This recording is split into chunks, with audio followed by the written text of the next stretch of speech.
அளவுக்கு மட்டுமே பூஜைகள் நடக்குது.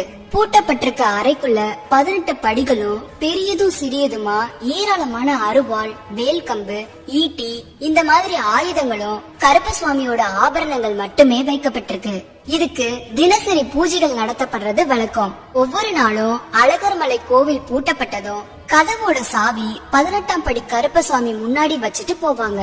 மறுநாள் காலையில கோவில் திறக்கிறதுக்கு முன்னாடி பட்டர் கருப்பசாமியிடம் அனுமதி பெற்று சாவியை எடுத்துட்டு போய் கதவை திறக்கிறது இப்ப வரைக்கும் வழக்கமா இருக்கு.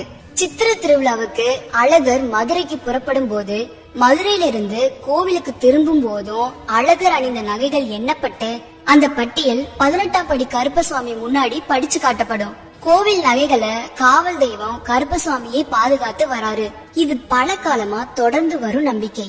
இன்னைக்கு 18ஆம் படி கருப்பணசுவாமி சன்னதி அமைஞ்சிருக்கிறதா அழகர் கோவிலோட ராஜகோபுர வாசலாக ஒரு காலத்துல இருந்ததா சொல்லப்படுது. 18 மந்திரவாதிகளும் கொன்று புதைக்கப்பட்ட இடங்கறனால தெய்வங்கள் வந்து செல்ல ஏற்ற பாதை கிடையாதுங்கிறதால இந்த ராஜகோபுர வாசல் அடைக்கப்பட்டு அதற்கு பதிலா கோட்டை சுவரோட ஒரு பகுதி உடைக்கப்பட்டு கோவிலுக்கு செல்றதுக்கு வழி அமைக்கப்பட்டிருக்கு. வருஷத்தோட அனைத்து நாட்களையும் பூட்டிருக்க கருப்பசாமியோட சன்னதி கதவு ஆடி மாத பௌர்ணமியில் நடைபெற பிரம்மோற்சவ விழாவின் போது மட்டுமே திறக்கப்பட்டு பூஜைகள் நடத்தப்படுது.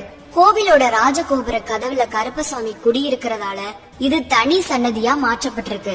ஆனா பெருமாளோட ஆயுதமான சக்கரத்தாழ்வார் மட்டுமே இந்த ராஜகோபுர வாசல் வழியா பிரம்மோற்சவத்தின் போது மட்டும் வந்து செல்லும் நிகழ்வு நடத்தப்படுது. கள்ளழகருக்கு காவல் புரியும் கருப்பண சுவாமிய மக்கள் தங்களோட குலதெய்வமாவே வழிபட்டு வராங்க. இன்னைக்கும் 18ஆம் படி கருப்பண சுவாமி முன்னாடி பல வழக்குகள் தீர்க்கப்பட்டு வருது. கருப்பசுவாமியிடம் முறையிட்டா நிச்சயம் நியாயம் கிடைக்குங்கிறது மக்களோட நம்பிக்கையா இருக்கு. அழகர் கோவில்ல காவல் தெய்வமா நின்ற கருப்பசாமி பின்னாளில் மதுரையை ஆண்ட பாண்டிய மன்னர்களுக்கு காவல் தெய்வமா இருந்து வராரு. அதுக்கப்புறம் படிப்படியா தமிழகத்தோட பிற பகுதிகளுக்கும் கருப்பசுவாமியோட வழிபாடு பரவ துவங்குச்சு.